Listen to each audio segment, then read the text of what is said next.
I know I've spoken about this so much that it's you can predict what every next word's going to be. But since November, and actually, you know what? Before the election, the Democrats were trying to make the case after the WikiLeaks dump of Podesta's emails.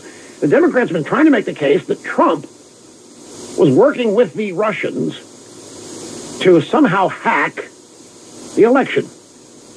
And I'll never forget something that I think, folks, illustrates the great divide. Donald Trump has been on the public stage at the time this happened for over a year, 14 months. Now, it's at a stage of the campaign where WikiLeaks is revealing emails of Podesta, and the subject of Hillary's emails, 60,000 emails, 30,000 of which she turned over, and another 30,000 that she said she deleted.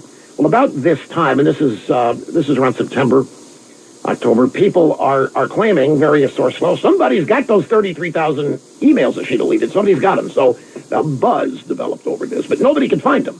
So Trump's doing a press conference, or he's doing a rally somewhere. I think it was a presser of some kind.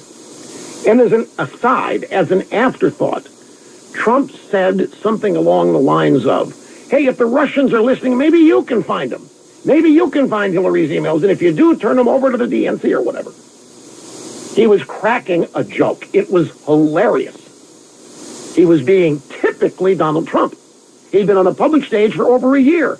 If you cared to get to know Donald Trump, if you wanted to study Donald Trump, to know his speaking patterns, his sense of humor, he was out there 5-10 times a day for an entire year and a half. And yet they thought, the left, the media, everybody thought that Trump was actually sending a message to the Russians to start trying to find Hillary's emails.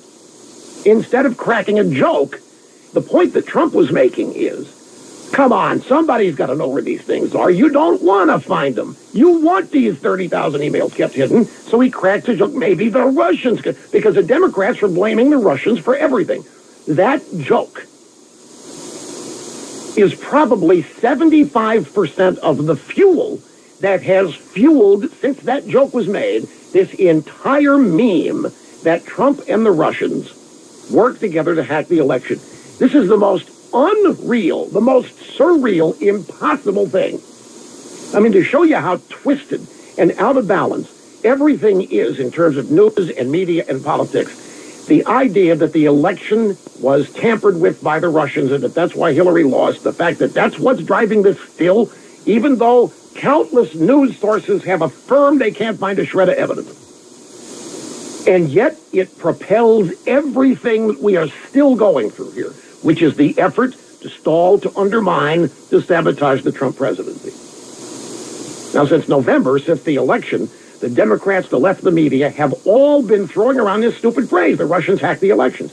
You know, wouldn't it be funny if when this is all over, what we find out is that Obama hacked the election and Hillary still lost?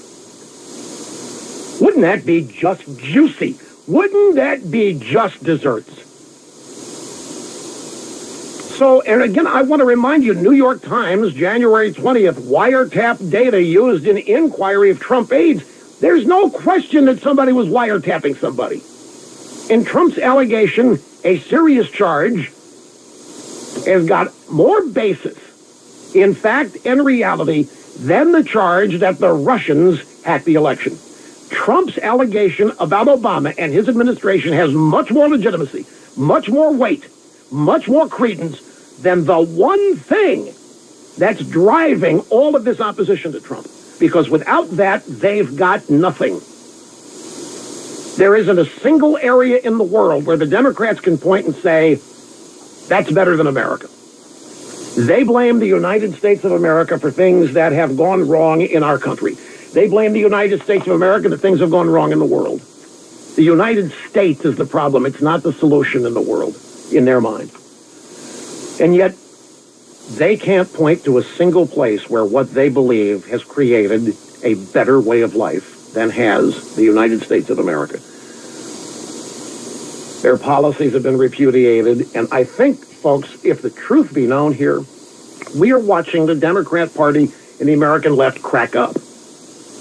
If you stand back and look at this objectively, the people losing their minds are the people on the left. The people losing their grip are the people in the media, the supporters of the left, the supporters of the Democrat Party, in pure political, raw power terms, they are losing their grip. They are being repudiated and sent packing election after election.